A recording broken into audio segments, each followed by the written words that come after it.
Yo, what's poppin' with it? You got your boy Nandra here, back at it with another video. Now for this video, I figured I would go ahead and just, play some mid-range sword and just, show you guys the games. Because I find that sword is in a very, very good spot right now. Contrary to what the haters be saying. Because I think that sword has a lot of, very, strong, technical plays. Plays on the board that can make such, board manipulation and, as well as just, sequencing, all these, crazy ass setups you can make. Via combinations between Latham, Celia, Sky Fortress, things like that. I'm gonna quickly show you guys the list I'm using.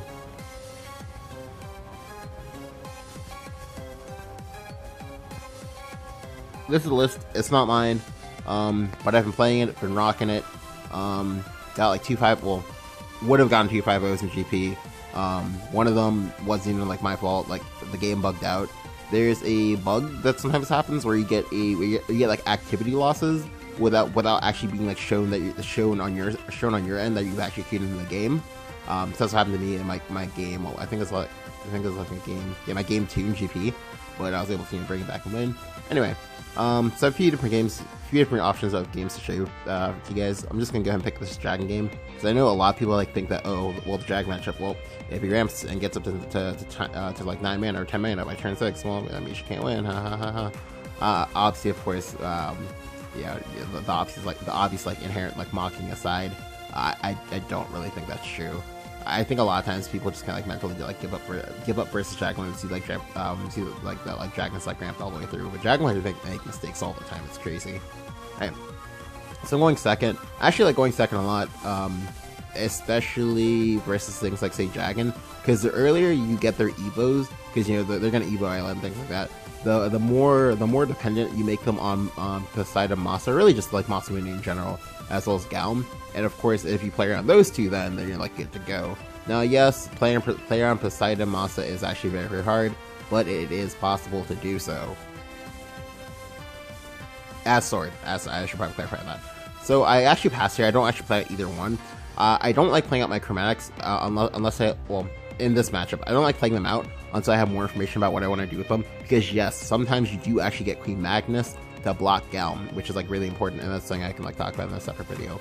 But anyway, so I'm gonna play Servant here. I actually like the Servant play a lot because he can't play Feline. If he plays Servant, I kill the Servant before Servant does anything. If you play Servant Rending, that's fine. It's not a big deal. I just played this, and he's down. He's now minus out 1 Rending. I would get a free kill here, then kill his next creature. So life is good for me right now.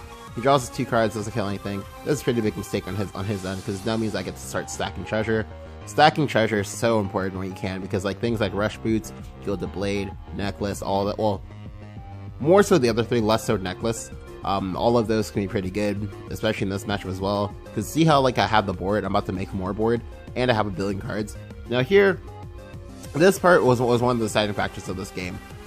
I guess he didn't have a play to make for the turn, but he was one of those, oh, well, I have to play something, right? So he decides to just go ahead and excel this. Yeah, that's not the play. That was never the move there, my friend. So he does that. That's fine. It's whatever. Yep. So he makes a trade. I get another treasure. That's great. Look at how I have 9 cards in hand on turn 4, going second. Good times. So I go ahead and I get to evolve this. I get to make my double trades. Now, also notice how my Aether is still alive. Aether is actually really, really strong versus dragon, and if you like, or not really if you like, but when you get used to playing it, you should really try to get into the habit of going for Aether evolves when dragon's at 6 mana, because this way you can block Galm shots.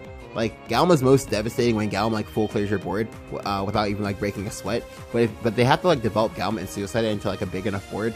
Then that's a bad play for them. That's great. So here he stacks his guy, draws a card with Ayla. Yep, plays another Ayla. That's fine, not a big deal. But again, look at how I have all these options. Yeah. And again, he is actually ramping. He went first and everything like that. I know there's some people who focus on the whole, oh, well, my opponent went first. It means I can't do anything at all. Haha. So I'm just gonna play the Aether, I evolve it. Now, honestly, for this turn, I think playing up the Celia was better. Well, sorry, I think going trade, play Celia, evolve Aether, trade this, go face for 4 was a much better play. However, I didn't realize it until like, you know, after I like went back and like looked at the game, just because again, I have so many options. So now I'm just like a kid in the candy store. I just knew that I wanted to play the Aether no matter what. Like, I don't really care if I do or don't have Latham right now either, because again, I have a billion options. So here, he plays Steelclad Minotaur. Honestly, I don't like this play at all.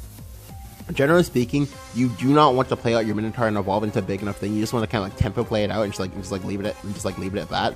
But he makes the evolve here. The evolve is like really suspect because now I just like get to kill it for free. Because it's taking way too much damage. It's taking way too much damage for its effect to actually matter here. Now here, I know I'm gonna get Poseidon Mossed, so I just kind of more or less like play into it as well. Honestly, no. Like, the better play is for me to play.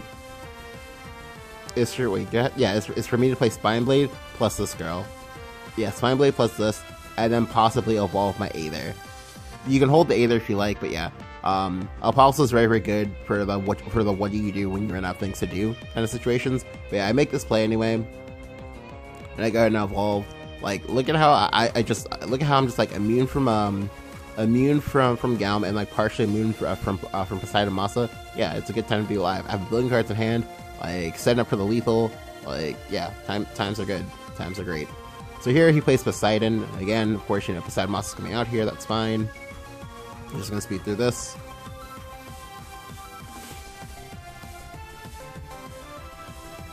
Yeah, so like I said, Poseidon Massa, but he can't full clear the board, and that part's important. Now here, I do have the option. I do have the luxury of being able to just like go for a Storm Celia play if I like. I can go ahead and go Chromatic, ping that, kill that, trade here, get another treasure. Mill the treasure actually.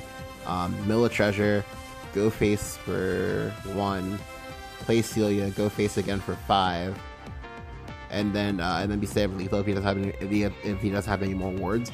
I don't know why I did what I'm about to do next, but well, I don't know all of why I did what I'm about to do next, but for some reason I'm like, oh, well, you know, I don't want to die or something. Like, I don't know. I just had too many cards in my hands, so I started like making some like sus as fuck plays.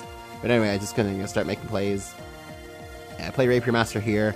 Yeah, so basically, the idea I have with this is that, oh, well, I'm at 20, so I don't mind taking the damage. If I make both bumps, the Galm would, well, I'll only have to make one of the bumps. I didn't have to make both of them. Like, yeah, so that part was a misplay, but yeah, but I'm just kind of like here, just like, I don't know. Like, it's just like kind of like a whole like full on like kid in the candy store. And now look at how good the Apostle would be here, right? Because now he just gets a full clear, and now I'm on the back foot somehow, which is kind of crazy, right? Because like I had all that pressure, all those options, and now I'm just on the back foot, and it's awkward as fuck. But it's fine, you know, these things happen, or we're gonna go ahead and try to do our best to get around it. So I do just mill a Dragonites there, and that part's unfortunate. I don't have, yeah, that's just unfortunate. So I go ahead and I necklace on the Celia. I make the necklace on the Celia because now he has to play Galm again, and then I can like safely neutralize the Galm before it would do anything to me. And then from here I just pass. Oh no, actually play out the Chromatic there because I need it. Well, I could have played it out later, but I figured I'd just play it out there. But here he plays another Minotaur. I kind of figured that part was gonna happen. That's not a big deal. Plays Disciple. Thankfully, he has a sense to not ping his Minotaur. That's great. But here I pick up Dragonites and I'm like, sure. But I do just go ahead and go Spineblade here. Pick up Gilded Blade. Play Dragonites.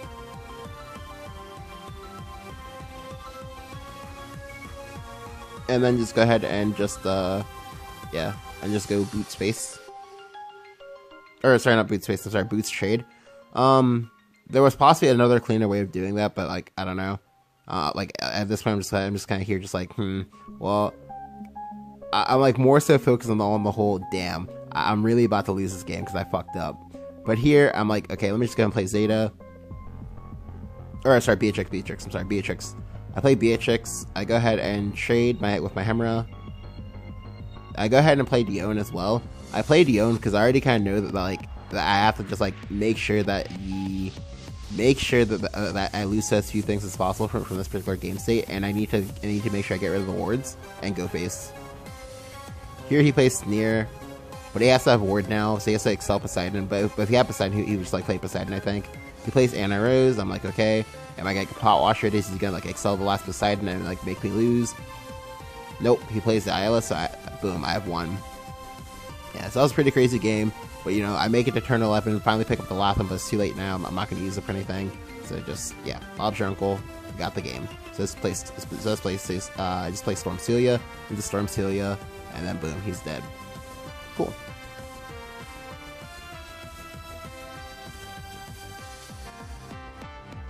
Yeah. So honestly, I mean, like, this was a pretty rough game. Well, it was a rough game at the back foot because like the misplay I made on my turn 5, and then like what happened on turn 6. No, turn 6. Yeah, turn 6. Like with the stuff that happened on turn 5 to 7, that made it kind of hard. But I did survive. You know, getting Poseidon, getting Poseidon Mossad, getting Galmed, and then some other stuff, and that was pretty good, right? All right. So next game,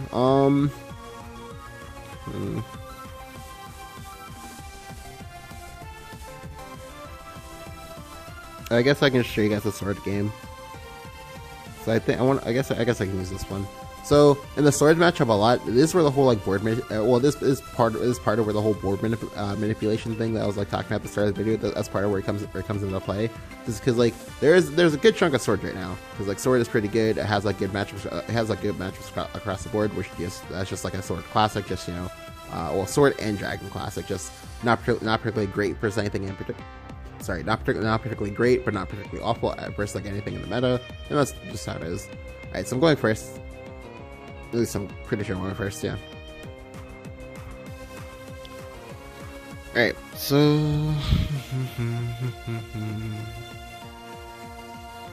yeah. So I kept the Spine Blade. I actually really like Spine Blade keep a lot because like you can kill Aether, and Aether's pretty annoying. You can also help kill Cavalier as well. So.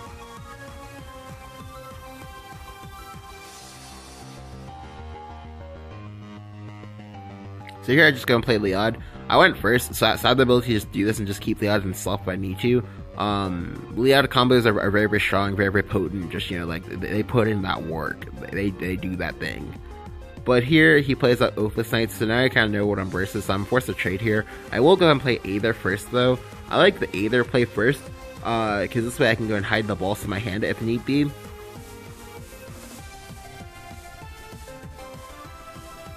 Here he plays counter Aether, that's fine. He goes space, that's fine too. So I'm just gonna play Spine Blade here.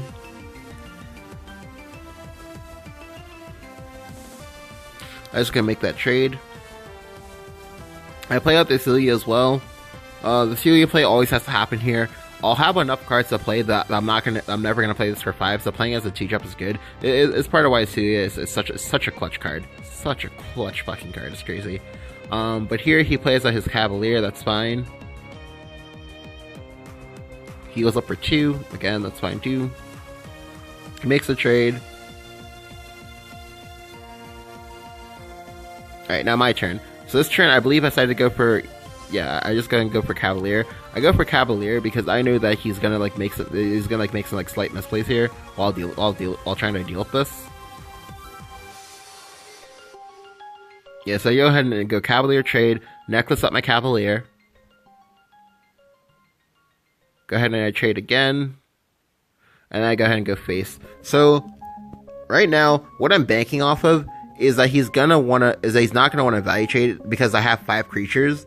And that he's gonna like let the Leod live. If he lets Leod live, I can go ahead and like snowball and just do some crazy stuff with that. He Spine Blades immediately. He picks up a Goblet. The Goblet pickup is great. He evolves his Aether, and I'm like, alright, that's not too bad. Or no, he doesn't evolve it actually. I think he just plays it out, yeah. Alright. So he doesn't evolve that there, and that's great for me. I can take advantage of that. So I go ahead and I just play Valse.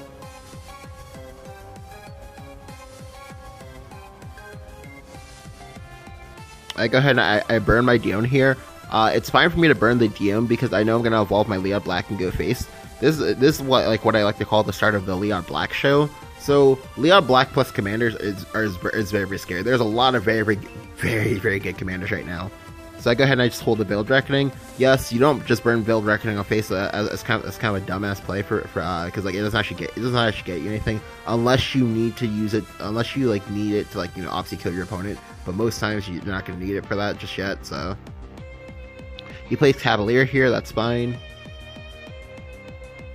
Into an Excel on Lapham. That's fine as well. So he heals for 1 billion here, and that's fine. But like we forced him to use up a Lapham there. He used up Lapham earlier. We get lucky here. We top deck Apostle. The Apostle top deck is fucking nuts, and it makes holding the Veiled Reckoning even better now. So we get to go ahead and kill that creature. Then we go ahead and we get to play Necklace now. Kill another creature. Trade again. Veiled Reckoning. Okay, no, we just hold the Veiled Reckoning. Okay, that's fine. Here he plays Zeta. Okay, yeah, no, I figured it out now. I held the Veiled Reckoning because I'm playing Lapham next turn no matter what. That's why. Okay. Yeah, so he plays a Goblet on his Zeta, or on his Space, I'm sorry, on his Space. That's a bad play, because now I can just play this Lapham out for free. Although, mind you, I went first, I had Lapham, and I had a board before I played Lapham. So, like, in those situations, like, you can't actually do anything about that. Especially if it's, like, in the mirror. But yeah, like, you see how, like, a lot of, like, different, like, technical plays came out, and I just, like, got the fight on the board and just put him in a bad spot. Because now it doesn't even matter that I toss away that Dio, and I just have everything I need, and the game's over. Like, I also have the combination of Octrice plus Veiled Reckoning. Well, Octrice plus Assassin. That part's pretty scary as well. Just because you take 1 damage there, the Octrice down stealth. You then go ahead and take like 6 to 7 more from the Octrice's turn afterwards, and that's like, damn. But yeah, like, so those are just like 2 sample games.